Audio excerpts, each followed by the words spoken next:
नमस्कार दोस्तों, the dynamic education में आपका बहुत बहुत स्वागत है। आज के हम इस सेशन में डिस्कस करने वाले हैं area related to circle. Area related to circle, ये चैप्टर नंबर 12 है एनसीईआरटी में। और ये इससे ये जो हमने सबसे लास्ट में पढ़ेंगे ना, मिक्स्ड टाइप का क्वेश्चन, जिसमें कि आपको रेक्टेंगल और कॉम्बिनेशन ऑफ फिगर का जो होगा वो थोड़ा सा इसमें आपको बच्चों को टफ लगता है, तो हम उसे इजी बनाने का कोशिश करेंगे कि आप उसे इजीली कैसे सॉल्व कर सकते हो। ठीक है, तो सबसे पहले तो हम सर्कल के एरिया समझते हैं क्या होता है। एरिया क्या होता है भाई साहब? भाई मेरे एरिया क्या होता है बताओ। एरिया ये होता है कि एरिया और वॉल्यूम में डिफरेंस क्या है। एरिया और वॉल्यूम में डिफरेंस है कि मतलब वॉल्यूम हमेशा स्पेस में होता है और ये क्या होता है, प्लेन में होता है। एक प्लेन में होता है। जैसे मैं एक सर्कल ड्रॉ किया, या मैं इसकी बात कर रहा हूँ, तो ये ऐसे रख दिया, मैंने पेन रख दिया, अब ये इतना एरिया ले रहा है। अब इतनी एरिया इस प्लेन में जितना एरिया ये ले रहा था उसको हम क्या बोलेंगे, मतलब जितना जगह ले रहा था उसको हम बोलेंगे इस पेन का एरिया। ठीक है, कितना जगह ये ऑक्युपाइड किया। उसी में यदि हाइट की भी बात कर लेंगे तो हम वो वॉल्यूम हो जाएगा। ठीक है, तो एरिया रिलेटेड टू सर्कल को हम एरिया हमने देख लिया। अब सर्कल का एरिया क्या होगा, तो सर्कल आप जानते हैं क्या होता है, सिमेट्रिक फिगर होता है, राउंड फिगर होता है, सिमेट्रिक होता है। तो मतलब ये कोई सर्कल का आकार का है, वो कितना जगह ले रहा है स्पेस में, मतलब इसका जो सर्कमफ्रेंस है वो कितना जगह लिया, इतना जगह घेर लिया, इस प्लेन में इतना जगह ले लिया, इसे हम बोलेंगे एरिया। ठीक है, तो चलिए आगे हम, जैसे अब रियल लाइफ में आप बहुत सारे ऐसे शेप देखते होंगे जो आपको दिखता होगा, साइकिल का व्हील है, बैंगल चूड़ियाँ है, ठीक है, ये सब सर्कुलर पाथ है, पार्क वगैरह है, ये सब वसर है।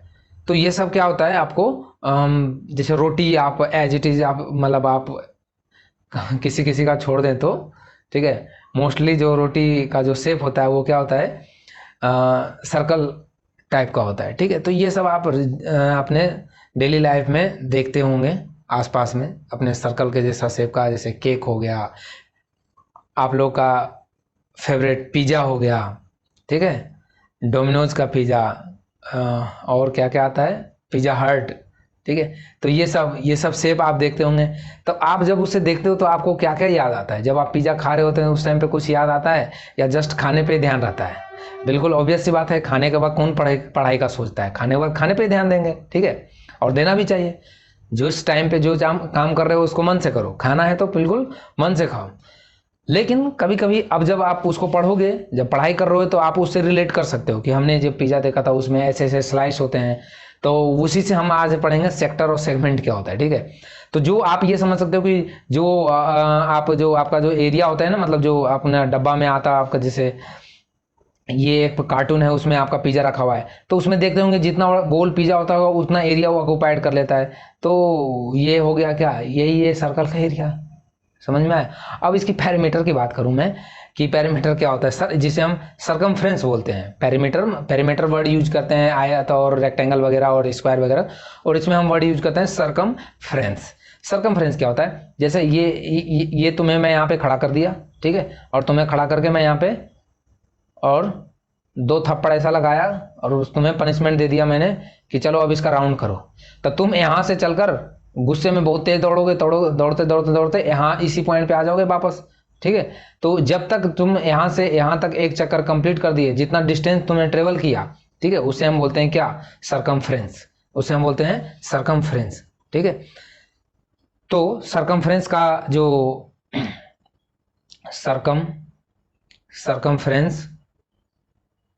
Circumference upon diameter equal to, ये जो इनका जो डिवाइड होता है, रेशियो होता है, ये कांस्टेंट, जिसे ग्रीक नाम दिया गया, ग्रीक नोटेशन दिया गया पाई। ठीक है, इसका नाम दिया गया पाई। और पाई का इन्वेंशन हमारे इंडिया में ही आर्यभट्ट, फिर बाद में रामानुजन ने इसका कैलकुलेशन किया, काफ़ी मिलियन डेसिमल तक किया उनने कैलकुलेशन। तो सर्कमफ्रेंस अपॉन डायमीटर को ही क्या बोलते हैं, कांस्टेंट टर्म क्या दिया जाता है, पाई। तो यहीं से क्या आता है भाई साहब, यहीं से सर्कमफ्रेंस का फॉर्मूला क्या आता है, सर्कमफ्रेंस का फॉर्मूला जो आता है वो आता है diameter into D into pi. और पाई का वैल्यू हम आप जानते हो क्या होता है, 22/7। पॉइंट में लेते हैं तो 3.14 होता है, 3.14 होता है। और पाई ये कैसा है, रेशनल नंबर, इरेशनल नंबर है, बताइए। रियल नंबर में हम डिस्कस कर चुके हैं, ये एक इरेशनल नंबर है और नॉन रिपीटिंग है। चलिए, तो ये हमने ये सब तो हम देखो यहाँ पे डिस्कस करेंगे नहीं, ये आपको पहले मैंने रियल नंबर में डिस्कस कर चुके हैं। तो यहाँ पे सिर्फ डायमीटर का वैल्यू रख दो। डायमीटर का क्या होता है, डायमीटर क्या होता है, diameter equal to 2r। Radius का डबल क्या होता है, डायमीटर, तो 2 पाई और r। तो यही आप सरकमफ्रेंस का फॉर्मूला पढ़ते भी आ रहे होंगे, 2 पाई r। अब सरकमफ्रेंस का एक्चुअल मीनिंग क्या होता है, एक्चुअल मीनिंग ये होता है सरकमफ्रेंस का कि जो आप, जैसे मैं एक धागा लिया, ये धागा पहले स्ट्रेट है, ठीक है, ये धागा पहले स्ट्रेट रखा हुआ, या कोई एल्युमिनियम का तार लिया और इसको हमने इस तरह से आकार दिया कि मतलब इसको हमने एक किसी गोल, मतलब ऐसे हमारा बिल्कुल राउंड शेप का कोई फिगर है और उसके चारों तरफ हमने रखा और इसको बिल्कुल इसको पकड़ के ऐसे रखा और इसे इसी के चारों तरफ मोड़ दिया ऐसे। तो ये जो वायर है ये कैसा आकार ले लेगा, कैसा शेप ले लेगा, सर्कुलर ले लेगा। लेकिन ये सर्कल बनने से पहले क्या था, एक लाइन था, समझ में आया। तो यदि आप सर्कल के कहीं से भी कट कर दो, कहीं कट करके उसको यदि फैलाते हो तो आपको एक लाइन मिलता है, और जो ये लाइन का लेंथ होता है वही क्या होता है, ये सरकमफ्रेंस कहलाता है। समझ में आया। तो ये तो हो गया सरकमफ्रेंस की। जैसे मैं बोलूं कि ये एक व्हील है, ये मान लो ये व्हील है, तो ठीक है, ये व्हील है। यदि ये रोड पे चल रहा है तो पहला, सबसे पहला पॉइंट ये कांटेक्ट में आएगा, ये कांटेक्ट में आएगा। जब फिर ये आगे बढ़ेगा तो ये पॉइंट कांटेक्ट में आएगा, इधर ये वाला पॉइंट यहाँ आएगा, फिर ये वाला पॉइंट आएगा, फिर ये वाला पॉइंट, ऐसे कर करके, ऐसे कर करके ये क्या होगा, एक स्ट्रेट लाइन बनेगा। और जब ये नेक्स्ट पॉइंट ये वाला आएगा तब तक ये इतना डिस्टेंस क्या कर लिया होगा, जितना इसका सरकमफ्रेंस है उतना डिस्टेंस ये कवर कर लिया होगा। समझ में आया। तो ये तो सरकमफ्रेंस का फिजिकल मीनिंग हुआ। चलिए अब हम आते हैं एरिया पे।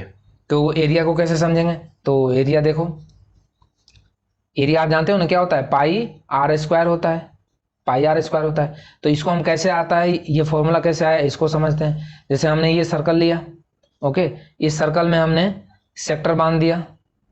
जैसे मैंने बहुत सारे सेक्टर ले लिया, मान लो सेक्टर क्या होता है मैं बताऊंगा, मतलब अभी तुम स्लाइस समझो। ये स्लाइस हमने कट कर दिया, ये स्लाइस कट किया, ये स्लाइस कट किया, कट कर दिया। तो इस तरह से हमने 16 स्लाइस इसमें कट कर दिया, ठीक है। अब जब इस 16 को आप ऐसे ऐसे खोलोगे, एक एक करके खोल कर रखोगे, तो आपको क्या मिलने वाला है, यहाँ पे आपको मिलने वाला है इस तरह से आपको शेप मिलेगा। जब इसको हम जैसे एक एक करके रखते जाओ तुम, जैसे मैंने इसको पहले काटा तो मैंने या इसको रख लिया, ये वाले शेप को हमने रख लिया यहाँ पे, ठीक। तो इस तरह से ऐसे रखोगे आप, ऐसे आएगा और ये आपको निकलेगा यहाँ से,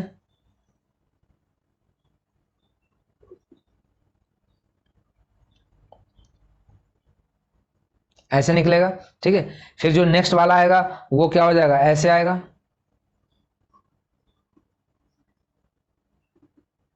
ठीक। फिर नेक्स्ट वाला क्या आएगा, इस तरह से बनेगा। तो इस तरह से क्या होगा, ये चलते जाएगा, ये क्या होगा, ये चलते जाएगा। समझ में आया। तो इस तरह से ये जब चलेगा तो आप देखोगे क्या कि ये एक, जब ये लास्ट वाला जो होगा ना, ये जैसे मैंने ये लास्ट में इसको जोड़ा, ऐसे जोड़ा और इसको ऐसे जोड़ा, तो ये क्या देख रहे हो, ये साइड, ये बिल्कुल साइड पैरेलल दिख रहा है। और इसको यदि मैं एक स्ट्रेट लाइन मानूं, मतलब ये एक यदि छोटा छोटा स्लाइस है तो ये बिल्कुल स्ट्रेट लाइन की तरह ही बिहेव करेगा। तो ये क्या, ये एक रेक्टेंगल नहीं बन जाएगा क्या, ये एक रेक्टेंगल नहीं बनेगा, बता दो। यदि यदि इसको मैं इस तरह से देखूं कि ये साइड पैरेलल, ये साइड पैरेलल आएगा, जब एक एक स्लाइस को यहाँ रखोगे तो ये पैरेलल दिख जाएगा, और ये एक स्ट्रेट लाइन, मतलब एक लाइन बनेगा। एक एजम्पशन करो कि एक छोटा छोटा स्लाइस है, तो सर्कल का जब कोई भी पार्ट आप लेते हो ना, ऐसे जैसे एक सेक्टर लिया तो ये ऐसे आता है, ठीक। तो आप इसको एज ए एजम्पशंस के लिए क्या कर सकते हो, ये बिल्कुल कर्व नहीं होकर आप इसको स्ट्रेट लाइन भी बिहेव करा सकते हो, ठीक है, मानने के लिए। तो यहीं से वो फॉर्मूला आया है एजम्पशंस करके, कि इसको मान लिया क्या, एक लाइन मान लिया और ये भी एक लाइन है, ठीक है। तो जब आप इसमें क्या देखते हैं कि एक रेक्टेंगल है, और रेक्टेंगल का इस रेक्टेंगल का लेंथ कितना होगा भाई साहब, तो लेंथ ये होगा, देखो जब ये इसी सेक्टर को तो सबको हमने यहाँ पे बिठाया है ना, इससे सबको बिठाया हमने, तो इसका मतलब जितनी इसकी सरकमफ्रेंस है, जितनी इसकी सरकमफ्रेंस है, उस सरकमफ्रेंस का आधा पार्ट इधर आया होगा, क्योंकि आधा पार्ट तो हमने इधर ले रहे हैं ना, और आधा पार्ट इधर ले रहे हैं, तो आधा पार्ट तो इधर आया होगा, आधा पार्ट इधर गया होगा। तो इसकी सरकमफ्रेंस कितनी है, 2 पाई आर। सरकमफ्रेंस कितना होता है, 2 पाई आर, ठीक है। यदि इसका रेडियस आर है तो हाफ पार्ट, मतलब इसकी लेंथ कितनी हो जाएगी, इसकी लेंथ इधर की कितनी हो जाएगी, जब हम इसको हाफ से और मल्टीपल कर देंगे तो। समझ में आया? तो ये हाफ से हाफ कैंसिल हो जाएगा, तो एक तरफ का लेंथ कितना हो जाएगा भाई साहब, पाई इंटू आर।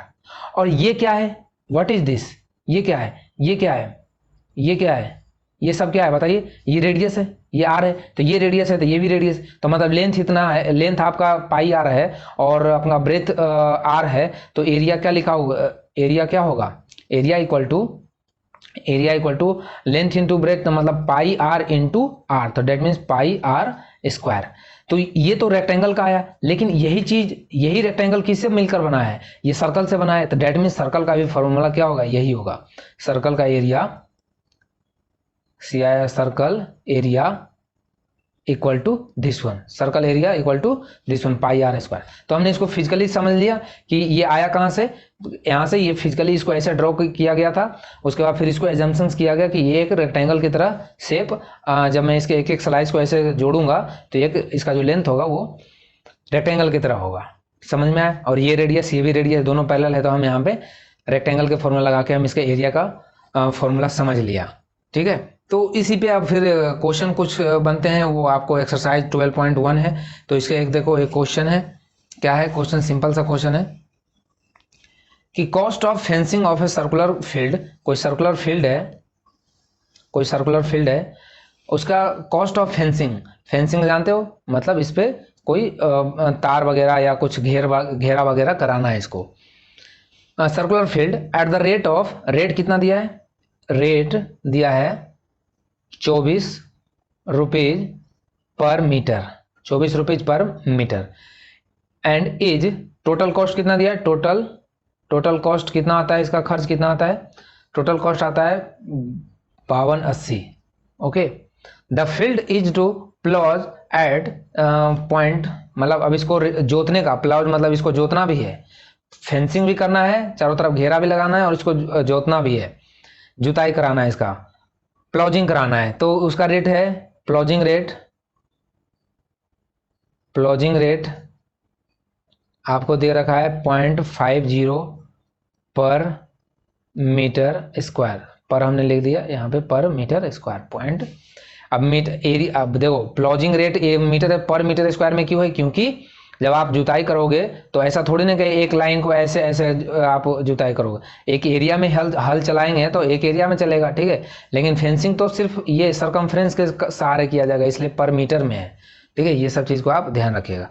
तो तो क्वेश्चन बोल रहा है find the cost of ploughing the field, तो फील्ड का जुताई करने का रेट बताइए, टोटल खर्च कितना आएगा।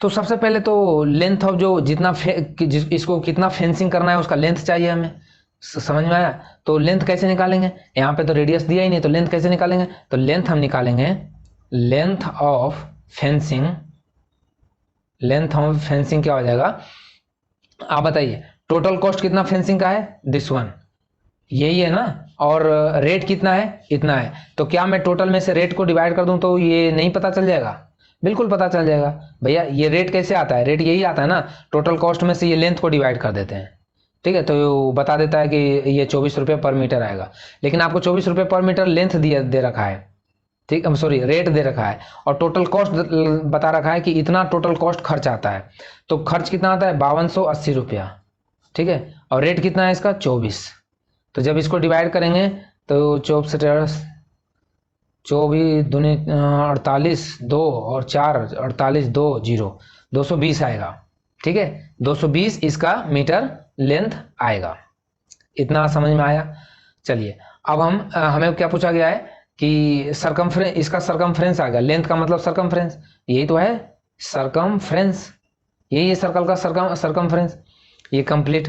अब आपको रेडियस पता करना है, तो जब इसका रेडियस यदि r है तो इसका formula 2 pi r equal to कितना हो जाएगा 220, और 220 का मतलब ये कितना हो जाएगा, यदि 22/7 रखेंगे तो r इक्वल टू हो जाएगा व्हाट इज 7, इधर मल्टीपल में चल जाएगा, 220 गुने 7 डिवाइड बाय 2 इंटू 22, तो ये 10 बार में चला जाएगा, और ये 5 बार में मतलब 7 बचे 35 आएगा, ठीक है, 35 मीटर इसका रेडियस आ गया। अब आपको रेडियस आ गया, लेकिन पूछा क्या था, find the cost of the ploughing, अब प्लॉजिंग रेट कितना है, इतना है, तो हमें पहले इससे इस रेडियस के अनुसार से हमें एरिया पता करना होगा, तभी तो रेट पता चलेगा ना कि 1 मीटर स्क्वायर का इतना है, तो इतने मीटर स्क्वायर का आपने यूनिटरी मेथड लगा दोगे आप। तो पहले एरिया कितना हो जाएगा, area equal to pi r square, that means 35 का स्क्वायर, तो 22/7 गुने 35 इंटू 35, तो ये 7×5 हो गया, तो ये जो आ जाएगा 35×25 और 2 5 या 15 2 17, 175 गुने 22। और जब 175 गुने 22 करेंगे हम, तो ये कितना आएगा, ये आ जाएगा समथिंग लाइक, इसको इसे रहने दो, डायरेक्ट मल्टीपल कर देते हैं। ये मान लो एरिया आ गया मीटर स्क्वायर, इतना मीटर स्क्वायर एरिया आ गया। अब 1 मीटर स्क्वायर में 0.5 पैसा खर्च हो रहा है, तो इतने मीटर स्क्वायर में डायरेक्ट मल्टीपल है, एक के लिए इतना तो इतना के लिए मल्टीपल होगा। समझ में आया? तो 1 मीटर स्क्वायर में खर्च हो रहा है 0.50 रुपीज, तो 22 इंटू 175 मीटर स्क्वायर में कितना होगा, this one multiple this one, तो 22 इंटू 175 इंटू 0.50, ठीक है। इसको आप कैलकुलेट कर लीजिएगा, तो कैलकुलेट करने के बाद इसका आंसर आएगा 1925 रुपीज। समझ में आया? तो इस तरह से एरिया ऑफ सर्कल का एप्लीकेशन देखा जाता है कि कोई भी सर्कुलर फील्ड है उसका जुताई फेंसिंग करने में ये सब हम काम लेते हैं। तो ये अब एरिया से रिलेटेड हो गया। अब हम आते हैं, अब इसी तरह से 12.1 जो चैप्टर है इसमें बहुत सारे क्वेश्चन हैं, 8-10 क्वेश्चन है, इसको आप सॉल्व कीजिएगा, बाकी मैं और क्वेश्चन वाले सेशन में इसमें मैं कराऊंगा, ठीक है। तो चलिए अब हम नेक्स्ट सेशन है हमारा, जो नेक्स्ट हमारा टॉपिक है वो है area of sector and segment, area of sector and segment. So अब हम देखते हैं मेजर सेगमेंट माइनर सेगमेंट। ये चीज़ हमने डिस्कस कर चुके हैं ऑलरेडी पहले, ठीक है, वो जो सेशन हमने पढ़ाया था सर्कल वाले में, फिर भी मैं यहाँ बता देता हूँ। देखो मेजर, मैं क्विक रिवीजन करा देता हूँ। सेगमेंट और सेक्टर में अंतर क्या है, सेगमेंट और सेक्टर में अंतर क्या है, ओके, सेगमेंट और सेक्टर में अंतर क्या है। तो सेक्टर क्या होता है, सेक्टर का मतलब एक रेडियस, मतलब 2 रेडियस, जो हमने रेडियस डाला ये कितना आर्क ले रहा है, कितना एंगल सस्टेन कर रहा है सेंटर पे, ठीक है, ये कितना एंगल सस्टेन कर रहा है सेंटर पे, ये कहलाता है सेक्टर। ये क्या कहलाता है, सेक्टर। आप 2 रेडियस कहीं भी खींच दो, वो जितना एंगल बना रहा है वो क्या कहलाता है, सेक्टर। समझ में आया? और तो ये जो छोटा वाला होता है, ये जैसे ये P है, ये Q है, ये R है, इधर मैं लेता हूँ A है, तो PAR जो होता है वो मेजर सेगमेंट कहलाता है, और PQR जो है ये माइनर सेक्टर, सॉरी ये सेगमेंट नहीं सेक्टर है, तो माइनर सेगमेंट, सेगमेंट क्यों बोल रहा हूँ मैं, सेक्टर, ठीक है। और ये मेजर सेक्टर, ठीक है। सेगमेंट में क्या होगा, तो सेगमेंट होगा बच्चा, आपने ये वाली लाइन खींच दी, कोई कॉर्ड लिया, तो ये सेगमेंट बन गया, ये एक माइनर सेगमेंट हो गया, ये मेजर सेगमेंट हो गया, ठीक है। लेकिन सेक्टर 2 रेडियस जब कितना एंगल सस्टेन कर रहा है वो कहलाता है सेक्टर, ठीक है। जैसे आप पिज्जा वाला खाने जाते हो तो उसमें 5 स्लाइस होता है, 5 या 6 जो भी हो, तो वो एक सेक्टर है, जब आप उससे काट के निकालोगे तो एक स्लाइस निकाल लोगे। लेकिन सेगमेंट एरिया को डिवाइड कर दे रहा है, ठीक है, सर्कल को 2 पार्ट में डिवाइड कर दे रहा है, एक माइनर सेगमेंट, एक मेजर सेगमेंट, एक माइनर सेगमेंट, ठीक है। तो सेगमेंट और इसमें दोनों में अंतर आ गया। चलिए अब देखो, माइनर का यदि हमने थीटा लिया, यदि ये एंगल ये थीटा लेता है, तो मेजर का कितना होता है 360 minus theta, 360 minus theta, common sense है ये तो। चलिए अब ये तो हमने देख लिया, अब हम देखेंगे sector of the sector, area of the sector of the circle, ठीक है। तो ये दोनों हम देखेंगे कि कैसे सेगमेंट का और सेक्टर का एरिया निकालेंगे। चलिए देखो, जब मैंने ये सर्कल बनाया भैया, जब मैंने एक सर्कल बनाया, तो ये सेंटर है O, तो ये कंप्लीट एंगल कितना होता है 360।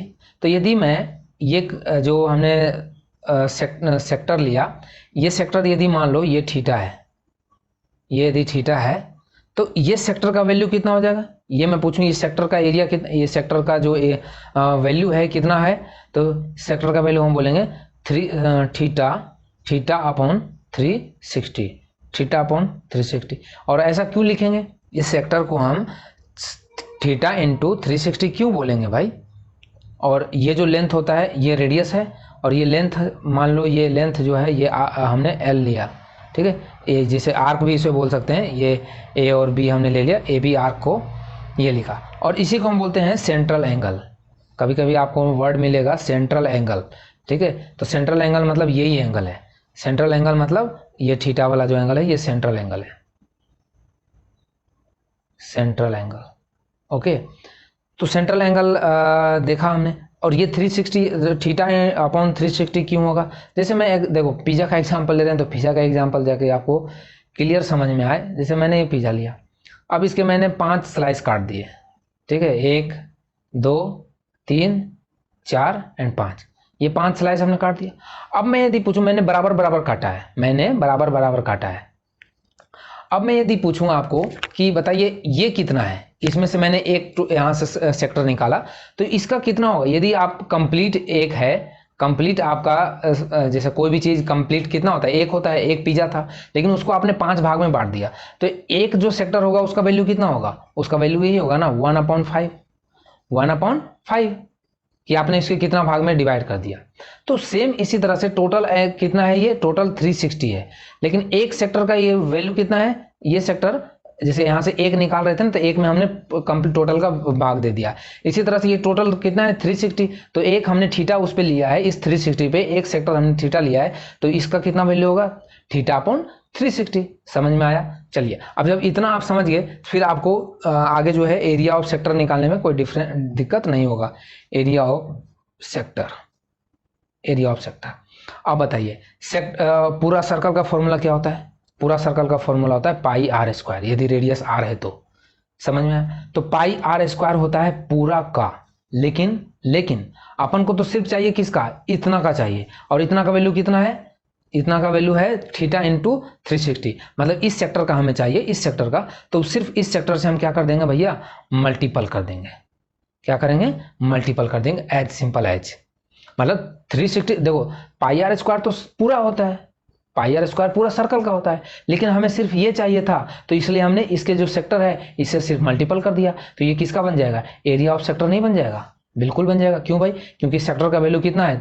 थीटा अपॉन 360, थीटा अपॉन 360, और पाई आर स्क्वायर पूरा का होता है, पूरे में हमने थीटा अपॉन 360 से मल्टीपल किया, तो एरिया ऑफ सेक्टर बन गया। क्या मैं यदि आपको पूछूं आर्क ए बी बताइए, आर्क ए बी बताइए, तो आर्क ए बी नहीं बता सकते आप? आर्क ए बी देखो ये क्या है? आर्क ए बी, आर्क एक तरह से क्या है? ये पेरीमीटर का ही तो पार्ट है, मतलब सर्कमफ्रेंस का ही तो पार्ट है, तो डेट मीन्स कंप्लीट सर्कमफ्रेंस कितना होता है? कंप्लीट सर्कमफ्रेंस होता है 2 पाई आर, लेकिन आपको चाहिए कितना भैया? इतना ही सेक्टर चाहिए हमें, और इस सेक्टर का वैल्यू कितना है? थीटा इंटू थीटा अपॉन 360, तो ये हो गया। तो और ये आर्क को हम एल भी बोल सकते हैं, क्योंकि लेंथ एल है, तो एल इक्वल टू हम लिखेंगे यहाँ से 2 से ये कट करेंगे तो ये कितना हो जाएगा? 180 बार में जाएगा, तो ये हो जाएगा पाई, आर को इधर लिख लेते हैं, r into pi upon 180 degree into theta. अब ये बताओ थीटा यहाँ पे क्या है? डिग्री में है, थीटा क्या है? डिग्री में। और डिग्री को रेडियन में चेंज करने के लिए आप पढ़े होंगे, क्या आपने 9th में पढ़ा होगा डिग्री रेडियन का रिलेशन क्या होता है? डिग्री को रेडियन में चेंज करने को, ये जैसे थीटा डिग्री है, तो थीटा डिग्री को रेडियन में चेंज करने के लिए क्या करते हैं? पाई अपॉन 180 से क्या कर देते हैं? मल्टीपल कर देते हैं, तो ये बन जाता है क्या? रेडियन। ठीक है, एंगल का मेजरमेंट रेडियन में भी होता है, तो थीटा ये डिग्री में था, ठीक है, लेकिन इसे रेडियन में करना होगा, तो हम क्या करेंगे? हमें इसे ये थीटा डिग्री में था, इसको पाई इंटू 180 से मल्टीपल कर दें, तो ये क्या बन जाता है? रेडियन। समझ में आया? तो यहाँ पे हम लिखेंगे L इक्वल टू, ये बन जाएगा आपका रेडियन, ये बन जाएगा आपका रेडियन।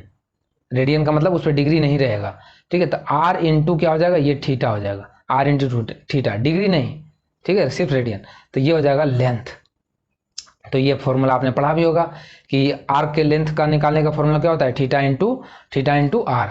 अब देखो यहाँ पे आर तो कांस्टेंट है, किसी सर्कल के लिए यदि कोई सर्कल ड्रॉ कर दिया गया उसका रेडियस तो फिक्स हो जाता है, लेकिन यहाँ चेंज कौन होगा? थीटा चेंज होगा, और थीटा के जितना चेंज होगा, जैसे थीटा या ये थीटा ज़्यादा बड़ा होगा तो लेंथ भी क्या होगा? ऑब्वियस सी बात है, थीटा बड़ा होगा तो आर्क भी बड़ा होगा, ठीक है, तो ये आप चीज़ ध्यान रखिएगा। तो इसी को हम बोलते हैं ये length equal to radius into angle, radius into angle. समझ में आया? चलिए, यहाँ से हम एक एरिया ऑफ सेक्टर जो है इसको थोड़ा अरेंज करके यदि मैं लिखूं, एक तो ये फॉर्मूला होता ही है pi r square theta upon 360, ठीक है, pi r square theta upon 360, इसको आप ध्यान रखिएगा। लेकिन इसी फॉर्मूले में मैं यदि ऐसे कर दूं कि हाफ से मल्टीपल कर दूं, मतलब हाफ से मल्टीपल करके और 2 से इसको, और हमने इसको पाई आर स्क्वायर, पाई आर को भी हमने आर इंटू आर में तोड़ दें तो into theta upon 360 into r, ठीक। क्या कोई दिक्कत? देखो पाई आर स्क्वायर थीटा तो था ही, तो पाई आर कर दिया और आर को इधर रख दिया, कोई दिक्कत नहीं। और हाफ से मल्टीपल कर दिया और 2 से, पहले 2 से मल्टीपल किया, उसके बदले में हाफ से मल्टीपल कर दिया।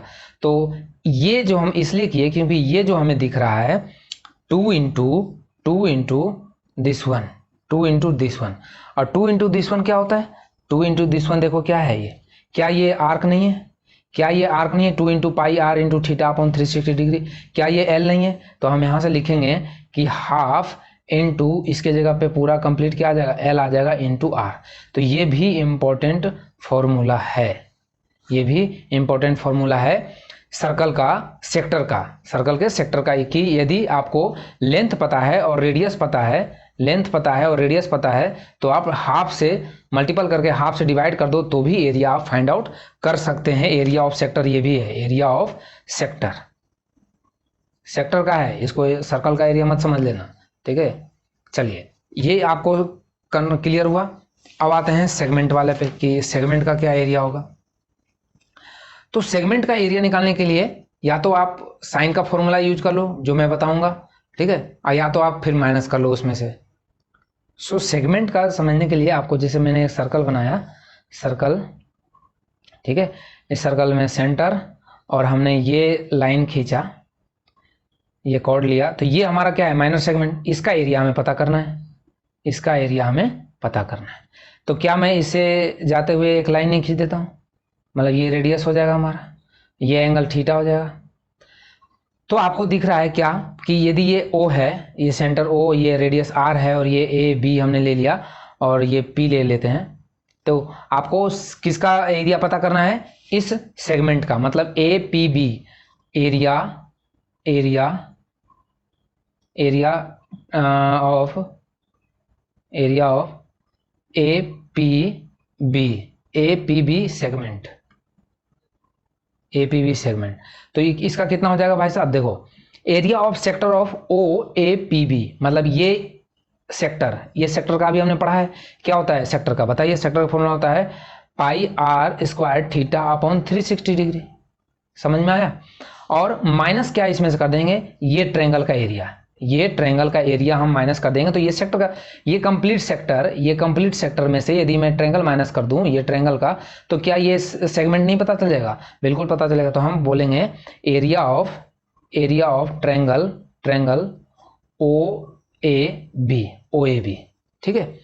अब आप या तो एरिया ऑफ ट्रायंगल, जो सबसे इजी फॉर्मूला होता है, इसको आप ध्यान रखिएगा, कहीं आप फंस जाएं तो आप डायरेक्ट निकाल लेना, pi r square theta upon 360 degree minus, जब आपको थीटा दे रखा हो, ठीक है, जैसे जब आपको किसी ट्रायंगल के अंदर, जब आप किसी ट्रायंगल के अंदर ये एंगल दे रखा हो और इसके आजू बाजू वाला साइड दे रखा हो, इस थीटा के आजू बाजू साइड कौन सा होगा, ये वाला, ठीक है, जैसे ये ए है और ये बी है, तो सबसे इजी तरीका, अच्छा तरीका होता है ट्रायंगल का एरिया निकालने के लिए, ट्रायंगल का एरिया होता है something half into A into B into sine theta, half into A into B sine theta, समझ में आया।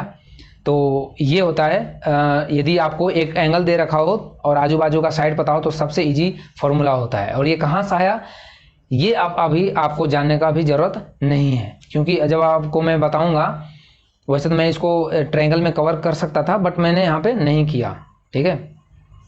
तो आप यहाँ पे इसको ध्यान रखिएगा, ये फॉर्मूला, या आपको ये चीज़ें नहीं लगाना है तो फिर आप इसको सेगमेंट के थ्रू आप निकाल सकते हैं। तो आप एरिया जो है ये, इसको आप हाफ इंटू, देखो ये भी रेडियस, ये भी रेडियस, इसके आजू बाजू साइड कौन सा है, रेडियस, रेडियस, तो ये हो जाएगा r square into sine theta, समझ में आया। मैं इसलिए ये बता रहा हूँ क्योंकि यहाँ पे थीटा आपको गिवन होगा, थीटा आपको दिया रहेगा तभी तो यहाँ पे थीटा पुट करोगे ना। तो जब थीटा पता हो तो जल्दी से मतलब इस ट्रायंगल का एरिया साइन से ही निकाल लेना, इसी फॉर्मूला से, ठीक है, इसको ध्यान रखना। चलो अब यदि ये तो हो गया बात किसका, माइनर सेगमेंट का। यदि आपको पूछा जाए कि भैया बताओ मेजर सेगमेंट का क्या होगा, तो क्या आप पूरे सर्कल में से माइनर का माइनस कर दोगे तो भी आ जाएगा, लेकिन हम इतना लंबा लिफाफा क्यों करें, पहले माइनर निकालो फिर उसमें से माइनस करो पूरे सर्कल में से। तो मेजर के लिए भी आप ध्यान रखिए, ये देखिए माइनर के लिए है ये फॉर्मूला जो माइनर के लिए। मेजर के लिए क्या चेंजमेंट आ जाएगा, मेजर के लिए सिर्फ चेंजमेंट आएगा क्या, ये जो देखो अब मेजर के लिए कौन सस्टेन कर रहा है एंगल, ये एंगल कर रहा है, ये एंगल कर रहा है ना, ये एंगल कर रहा है। तो यहाँ पे ये मान लेते हैं अल्फा है, ये अल्फा है, और अल्फा इक्वल टू क्या है 360 माइनस का थीटा, ये हमने अल्फा मान लिया, और अल्फा इक्वल टू क्या है 360 माइनस थीटा। तो मेजर के लिए जब इस वाले में से ये वाला जो मेजर सेक्टर है इसमें से मैं ट्रायंगल का एरिया जोड़ दूं तो ये मेजर सेक्टर नहीं पता चल जाएगा, ये मेजर सेक्टर, ठीक है। यदि मैं इस सेगमेंट में से ये सेक्टर में से मैं यदि ये ट्रायंगल ऐड कर दूं, यहाँ पे तो माइनस कर दिया था, यहाँ पे ऐड कर देना है, ठीक है। तो pi r square into angle alpha divide by 360, और अल्फा क्या हो जाएगा, अल्फा आपको पता ही होगा, यदि थीटा है तो अल्फा तो पता ही चल जाएगा, क्यों 360 में से ये माइनस कर देंगे तो एंगल आपको पता होगा अल्फा, प्लस का half into r sine theta, sine theta. समझ में आया। तो ये है अपना कंप्लीट। अब इसी में से यदि आपको पूछा जाए कि भैया बताओ हमने यहाँ पे जो पढ़ा, ये तो हमने पढ़ा था किसके लिए, माइनर सेक्टर के लिए। यदि मेजर सेक्टर के लिए आपको पूछा जाए तो क्या करोगे, मेजर सेक्टर के लिए आपको पूछा जाए तो क्या करोगे बताओ। तो आप यदि ये मेजर सेगमेंट सेक्टर के लिए पूछा जाए तो यही सिंपल करेंगे, ये अल्फा मान लेंगे, ये थीटा पता होगा तो ये एंगल पता हो जाएगा, उसमें से फिर ही हम ये फॉर्मूला लगा देंगे। और नहीं तो आप क्या कर सकते हो, पूरा एरिया का पाई आर स्क्वायर कर लो, पाई आर स्क्वायर कर लो, मतलब पूरा एरिया का हो जाएगा पाई आर स्क्वायर, इसमें से क्या कर दो, ये सेक्टर का माइनस कर दो तो मेजर सेक्टर पता चल जाएगा, ठीक है। तो माइनर सेक्टर हम इसमें से माइनर सेक्टर माइनस कर देंगे तो ये किसके इक्वल आएगा, ये हो जाएगा मेजर सेक्टर। तो ये भी आप ध्यान रखिएगा, ठीक है। तो इस तरह से हमने सारे कवर कर लिए माइनर सेगमेंट मेजर सेगमेंट निकालने के तरीके, ठीक है। आपको फॉर्मूला ध्यान रखना है इसका, एक तो ये है formula half into l into r, और एक ये है लेंथ निकालने के लिए ये फॉर्मूला है, और यदि आपको सेगमेंट पूछा जाए तो ये फॉर्मूला आप अपनाएंगे। समझ में आया। चलिए अब हम इस पे कुछ बेस्ट क्वेश्चन करते हैं, फिर हम अपने सेशन को एंड करते हैं। सो क्वेश्चन ये है कि भैया find the area of sector of circle with radius 4, मतलब रेडियस आपको कितना दिया है 4, रेडियस आपको 4 दे रखा है, एंड एंगल 30 डिग्री, मतलब एंगल आपको 30 डिग्री दे दिया, मतलब ये एंगल आपको 30 डिग्री है, ठीक है। और ये 4 रेडियस है, ये भी 4 है, तो ए पी बी मान लेते हैं, ए पी बी। और ये बीच में पॉइंट पी क्यों लेते हैं, क्योंकि जब आप ए बी आर्क बोल रहे होंगे ना तो कौन सा आर्क, ये मेजर वाला या माइनर वाला, तो इसलिए हमें बीच में एक नोटेशन पी देना पड़ता है, इधर हमें बताने के लिए कि मेजर है, तो इसलिए हमें पता हो कि ए क्यू बी जब मैं बोलूँ तो मेजर सेक्टर की बात कर रहे हैं, ठीक है। सो ये आपको दे रखा है। ऑल्सो फाइंड द, एक तो एरिया ऑफ सेक्टर पूछा है, और also find the area of corresponding major sector, मतलब इसके मेजर सेक्टर को भी बताना है आपको। तो देखो इसका तो फॉर्मूला आप निकाल सकते हैं, क्योंकि इसमें आपको एंगल दे रखा है तो हम एंगल वाला ही फॉर्मूला यूज करेंगे। तो pi r square theta upon 360 degree, और पाई का वैल्यू आप यहाँ पे कितना हो जाएगा, एंगल कितना है 30 इंटू 30 डिग्री इंटू पाई का वैल्यू कितना हो जाएगा 3.14 into radius 4 into 4 divide by 360, ये कितने बार में जाएगा 3 0 से 0 कैंसिल, और ये 12 तिया 36, 12 बार में जाएगा, ठीक है। ये 4 तिया 12 बार में जाएगा, तो ये कितना आएगा, जब इसका मल्टीपल करेंगे अब नहीं जाएगा, तो ये मल्टीपल होगा तो 4 तिया 12 और 14 चौक 56, तो ये आ जाएगा 12.56 डिवाइड बाय 3, और जब इसको करेंगे तो अप्रॉक्स ये आ जाएगा 4.19 सेंटीमीटर स्क्वायर। तो ये हमारा किसका आ गया, एरिया ऑफ सेक्टर, मतलब कि माइनर सेक्टर का। तो इसके करस्पॉन्डिंग मेजर सेक्टर क्या हो जाएगा, तो मेजर सेक्टर हो जाएगा, आप या तो कंप्लीट एरिया निकाल लो, तो पाई आर स्क्वायर और माइनस का दिस वन 4.19, तो ये कितना हो जाएगा 22/7 7 मतलब 3.14 ले लेते हैं, 3.14 इंटू ये कितना हो जाएगा 16 माइनस का दिस वन, ठीक है। तो यहाँ से जब फाइंड आउट करोगे तो ये आ जाएगा 46.1 सेंटीमीटर स्क्वायर, समझ में आया। लेकिन और यदि आपको डायरेक्ट निकालना है तो डायरेक्ट के लिए भी है फॉर्मूला, क्योंकि देखो ये 30 है, ये 30 है, तो ये कंप्लीट ये मेजर जो मेजर सेक्टर का एंगल कितना हो जाएगा, मेजर सेक्टर का एंगल हो जाएगा 360 में से 30 माइनस में 330 होगा, तो pi r square into theta divide by 360। तो थीटा का जगह यहाँ क्या रखेंगे हम, थीटा का जगह रखेंगे pi r square into 330 divide by 360। और जब आप इसमें वैल्यू कैलकुलेट करके देखोगे तो आपको यही वैल्यू फाइंड आउट होगा। ओके, तो आप इसको, आई होप कि आप इसका कैलकुलेशन कर लेना, ठीक है। सो चलिए अब बाकी जो क्वेश्चन है इसमें, अब क्वेश्चन ही मेन इंपॉर्टेंट है इसमें, तो अब कॉन्सेप्ट इतना ही था और फॉर्मूले इतने ही थे। अब जो है इसमें से आपको क्वेश्चन कराऊंगा मैं, 1 या 2 सेशन कराऊंगा क्वेश्चन, जिससे कि आपको और कॉन्सेप्ट क्लियरिटी हो जाए। अभी तो एक और जो नेक्स्ट जो पढ़ाऊंगा उसमें combination of the plane figure आएगा, ठीक है। एक इस तरह से कोई शेप मिलेगा, ये एक इस तरह से शेप मिलेगा, कॉम्बिनेशन मिलेगा बट कुल मिला के, ठीक है। प्लेन फिगर जब भी मैं बोलता हूँ तो सर्कल या रेक्टेंगल या स्क्वायर ये सब का मैं बात करता हूँ, रोम्बस ये सब का बात करता हूँ। एक मैं पूछूं कोन क्या है, कोन कैसा शेप है, तो कोन एक 3D फिगर है, कोन एक 3D फिगर है, ध्यान रखिएगा। तो चलिए इसी नोट पे मैं आपसे अब विदा लेता हूँ, फिर हम नेक्स्ट सेशन में मिलते हैं, क्वेश्चनिंग सेशन में, जिसमें हम सिर्फ और सिर्फ एरिया रिलेटेड, सर्कल के एरिया रिलेटेड से हम क्वेश्चन करेंगे। Okay, thank you for watching dynamic education.